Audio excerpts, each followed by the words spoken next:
Thank you. Thank you, Rosalie. That was beautiful. And as you've just heard, the art of performance has a long and potent history. As a historian, I'm so happy that performance work is finally being allowed to sit up front with the rest of the arts disciplines rather than being relegated to the back seat. And we really have Rosalie to thank for that. So thank you.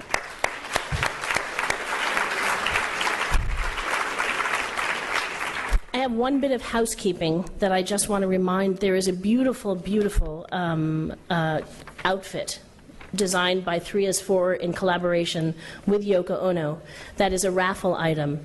And at the end of this program, there will be a bowl with people's raffle tickets in them. So if the heads of every table can collect them and somehow discreetly, when I'm doing my little bit, get them to the bowl, whoever has bid, and we hope that you will buy more than one ticket, you'll be able to participate in perhaps getting this wonderful, wonderful outfit.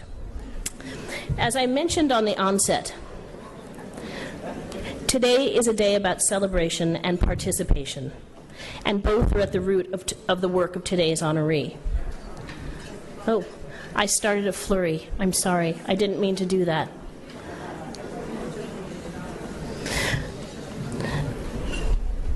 I first encountered Yoko Ono when, as a small child, my eldest sister gave me a copy of Yoko's seminal book, Grapefruit. It quickly became my favorite book. It was small, the sentences were short and profound, and I could comfortably hold it in my little hands. Grapefruit remains my key primer to this day, a recipe book of sorts that insists on the audience participant as a necessary ingredient in the completion of a work of art. When Yoko and I first became friends over a decade ago, we got each other instantly. I knew the primary reason for our sharing the same wavelength, as Yoko likes to say, the same weird wavelength, is because she was the one who helped form the way that I think and the way that I frame my life, all in that recipe book that I had as a child. Our relationship shifted to another level when Velmud Lonstra and I brought Imagine Peace to Washington, D.C. in 2007, and this included performance work, billboards, and wish trees across the city, from the disenfranchised area of Anacostia to the steps of the Jefferson Memorial. Not imagining that our relationship could reach yet another pinnacle, I had the joy of working with Yoko as the curator of Anton's Memory, her exhibition which was housed within the Palazzetto Tito in Venice, Italy this past summer. The artist book that was part of that exhibition is in your centerpiece today. Other Rooms is the book, and it's a vital component of the exhibition as it expands the gallery space from the confines of the rooms of the Palazzo to the many pages of the book. So in essence, it becomes Yoko's largest exhibition. She is a supreme artist, activist, advocate, and global citizen, and she continues to engage on every level, every day. Earlier this week in Washington, D.C., as I was on Capitol Hill with Bob Lynch in my capacity at Americans for the Arts, Yoko sent a tweet out to her followers, reaching almost 1 million people, asking that they too participate by supporting federal arts funding and arts education. Again, her message is always, participate. To that end, each of you should have at your place setting a tag with a string attached. We ask that as you leave today, you write a wish and tie it onto Yoko Ono's wish tree, which we have in the lobby area just outside the Luncheon. All of the wishes today will be collected and sent to Yoko's Imagine Peace Tower in Reykjavik, Iceland, joining tens of millions of other wishes from around the world. One of my very favorite things about these ArtTable luncheons is the great confluence of powerhouse women that it results in gathering every year.